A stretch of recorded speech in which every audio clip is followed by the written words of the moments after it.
আমি বলছি বাংলায় সবথেকে বড় চোরের নাম মমতা বন্দ্যোপাধ্যায়। সবথেকে বড় চোরের নাম। আমাকে দিয়ে এক সময় 5 কোটি টাকা গুনিয়েছিল মমতাদি। 5 crore। আমি না গুনতে গুনতে টায়ার্ড হয়ে গেছি। আমি আর বক্সিদা এখন অস্বীকার করতে পারে, কোনো প্রমাণ নেই তো। টাকাটা কিসের টাকা? কোন একটা পার্টি থেকে দিয়েছিল, মানে ফান্ডে, মানে পার্টি ফান্ডে দেয় না ইলেকশনে।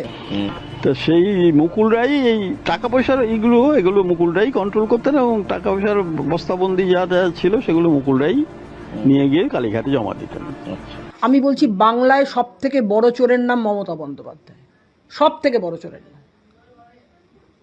আমাকে দিয়ে এক সময় 5 কোটি টাকা গুনিয়েছিল মমতাদি। 5 crore। আমি না গুনতে গুনতে টায়ার্ড হয়ে গেছি। আমি আর বক্সিদা এখন অস্বীকার করতে পারে, কোনো প্রমাণ নেই তো। টাকাটা কিসের টাকা? কোন একটা পার্টি থেকে দিয়েছিল, মানে ফান্ডে, মানে পার্টি ফান্ডে দেয় না ইলেকশনে। Trinamool Congress one of the richest party in Bengal. ভাব তো রিচেস্ট, মানে ওয়ান অফ দ্য কি most rich party in Bengal.